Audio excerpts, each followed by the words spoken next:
पुढची बातमी. महापालिका निवडणुकीसाठी पवार काका पुतण्याच्या पक्षात आघाडीसाठी खलबत सुरू आहेत. त्यामुळे पालिका निवडणुकीत दोन्ही राष्ट्रवादी गळ्यात गळे घालून प्रचार करताना दिसणार आहेत.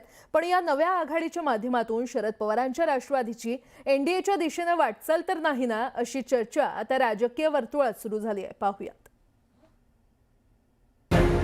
शरद पवार एनडीएच्या मार्गावर, पालिका निवडणूक ठरणार नांदी, दोन्ही राष्ट्रवादी एकत्र येणार. महापालिका निवडणुकीसाठी दोन्ही राष्ट्रवादीतील नेत्यांमध्ये चर्चेला वेग आलाय.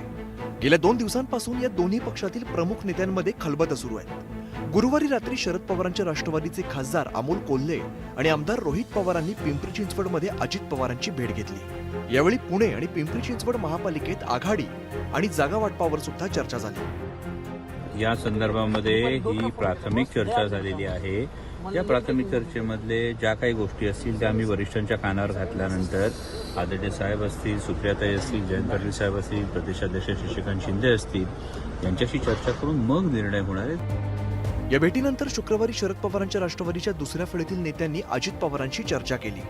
हा भेटीचा सिलसिला पाहता पवार काका पुतणे एकत्रितपणे पालिका निवडणूक लढणार असल्याचं आता जवळपास निश्चित मानलं जात आहे. चारही पक्ष पहिल्यांदा एकत्र आलेले होते, चर्चा झालेली होती. म्हणजे दादांचे काही प्रतिनिधी आमच्याशी चर्चा करत होते, आम्ही त्यांची करत होतो, सेनेचे देखील होते, काँग्रेसचे देखील होते. पण आता ते सगळं चित्र बदललं गेलं असल्यामुळे काही नाही. दादांशी जी चर्चा झाली त्याच्या बाबतीमध्ये दादा आणि आमची आणखीन एक चर्चा होईल. इकडे ठाण्यात सुद्धा दोन्ही राष्ट्रवादी एकत्रितपणे पालिका निवडणूक लढण्याच्या तयारीत असल्याचं बोललं जात आहे. अजितदादांचा निर्णय सर्वसर आहेत. आमचे ते राष्ट्रीय अध्यक्ष अजित दादा, आदरणीय दादांनी जे निर्णय घेतला त्याला आम्ही बांधील आहेत आणि आम्ही आनंदाने स्वीकारू. आणि इथे आमचा काय जितेंद्र आव्हाड आमचे शत्रू नव्हे. आम्ही सर्व जे वेगळे झालो आणि दादांचं आकर्षण होतं, दादांचं नेतृत्व होतं, दादांचा आमच्यावर विश्वास आणि प्रेम होता. आणि मी कधी पण आक्षेप नोंदवलाय तर त्या नेतृत्वामध्येच आम्ही सर्व एकत्र काम केलेलं. जितेंद्र आव्हाडच्या नेतृत्वात त्यांच्या कार्यप्रणाली पद्धतीवर आक्षेप नोंदवलाय. ते कार्यप्रणाली आणि कार्यपद्धती सुधारून आमच्या सोबत येत असतील तर आमचं स्वागत आहे त्यांना. ज्या पद्धतीने पवार काका पुतण्यांच्या पक्षात आघाडीच्या चर्चेला वेग आलाय तो पाहता याची रणनीती बरेच आधी झाली असावी अशी राजकीय वर्तुळात चर्चा आहे. खरं तर गेल्या काही दिवसातील दोन्ही राष्ट्रवादीच्या नेत्यांमधील भेटीगाठींवरती नजर टाकल्यास तुम्हाला त्याची कल्पना येईल.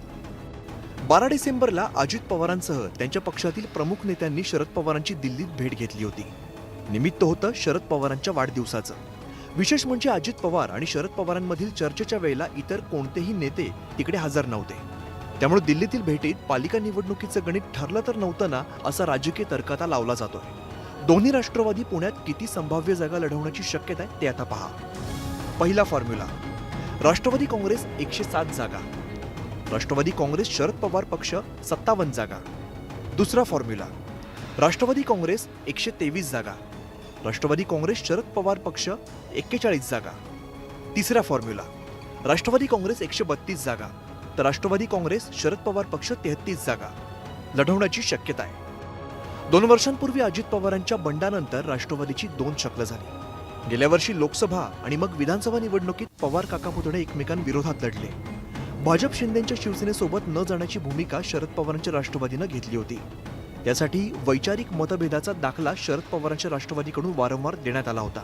पण आता पालिका निवडणुकीत ती सगळी तत्व आणि विचार कुठे हरवले असा प्रश्न शरद पवारांच्या राष्ट्रवादीतील कार्यकर्त्यांसोबतच मवियातील मित्रपक्षांनाही पडला नाही तरच नवल. शरद पवारांचा एक स्वतंत्र पक्ष आहे. शरद पवार यांची एक भूमिका असते, विचारसरणी आहे ती जातीय व धर्मांध शक्तींच्या विरुद्ध लढण्यासाठी. शरद पवार हे पुरोगामी विचारांचे आहेत.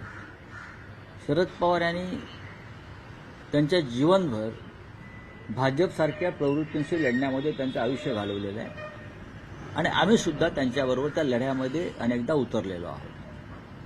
त्याच्यामुळे भविष्यामध्ये त्यांचा पक्ष कोणत्या दिशेने जाणार आहे हे शरद पवार साहेबच ठरवू शकतात. कालपर्यंत भाजपासोबत गेल्यामुळे जे अजित पवार नकोसे होते त्याच दादांच्या गळ्यात गळे घालून आता शरद पवारांचा पक्ष पालिका निवडणूक लढवणार आहे. त्यामुळे महापालिका निवडणुकीच्या निमित्ताने दोन्ही राष्ट्रवादीची विलिनीकरणाच्या दिशेने वाटचाल तर सुरू नाही ना, शरद पवारांची राष्ट्रवादी आता एनडीएच्या मार्गावर तर नाही ना, असा प्रश्न निर्माण होतोय. अजितदादा बरोबर अनेक कार्यक्रमात ते दिसतात.